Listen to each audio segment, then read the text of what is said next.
အားလုံးပဲမင်္ဂလာပါကျွန်မဒီခုပေးထားတဲ့ပုံလေးပေါ့နော်ဥစွာကျွန်မ credit ပေးချင်ပါတယ်အဲ့တော့ဒီ account ပေါ့နော်ဒီ account ပိုင်ရှင်မှာတင်ထားတဲ့အကြောင်းအရာလေးကိုကျွန်မနဲ့အရင်တိုက်ဆိုင်လို့ကြည့်လို့ကျွန်မကနေပြီးတော့မှအားလုံးကိုသိသိစင်လို့အခုလိုတင်ပေးလိုက်ခြင်းဖြစ်ပါတယ်အဲ့တော့ဘာကြောင့်လဲလို့ပြောရင်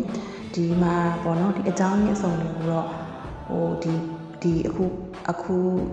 သူတင်ထားတယ်ပေါ့နော်ဒီပုံစံလေးမှာတွားပြီးတော့ကြည့်နိုင်ပါတယ်အဲ့တော့ကျမနဲ့ဘယ်လိုတိုက်ဆိုင်လဲဆိုရင်ကျမ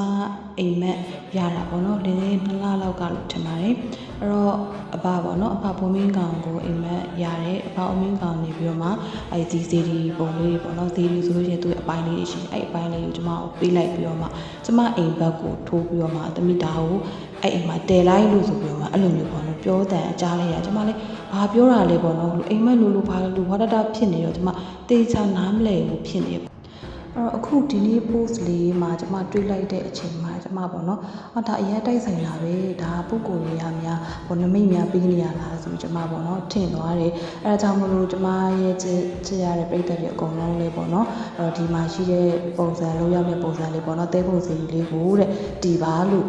ပြောတာပေါ့နော်ပြောပါဆိုတော့ဘာဖြစ်တော့လေကျမတို့ဘေးအနေနဲ့ကအရေးကြီးတယ်ဘယ်လိုပဲဖြစ်တော့ကျမတို့အတွက်အနေကောက်ွယ်ဖို့အတွက်အခုပေးထားတဲ့အတိုင်းပဲပေါ့နော်တဲပုံစီလေးတွေကို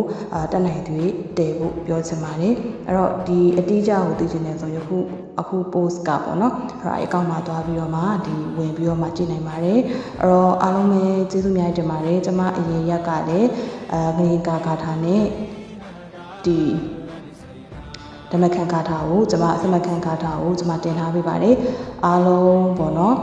ဒီဘေးဂါထာကိုလည်းအိမ်မှာပေါ့နော်အိမ်မှာကတ်ထားပေးဖို့ကျွန်မမေတ္တာရက်ခံပါတယ်ပြီးသွားလို့ရှိရင်နောက်တစ်ခုကကြတော့အထာနာမိတံပေါ့နော်ဌာနမိတံဂါထာကိုလည်းကျွန်မတို့မိတ်တူဆွဲပြီးတော့မှအိမ်ဘဝမှာကတ်ထားဖို့ကျွန်မအားလုံးကိုပေါ့နော်ဒါအသိပေးချင်ပါတယ်ဘာဖြစ်တော့လေကြိုတင်ကာဝယ်မှုဒီကျွန်မတို့အတွက်အကောင်းဆုံးဖြစ်ပါတယ်ဘယ်လိုပဲဖြစ်တော့ဒါကျွန်မသိတာလေးရတာလေးကိုအားလုံးကိုဝေပေးခြင်းဖြစ်ပါတယ်ဒါလည်းကျွန်မ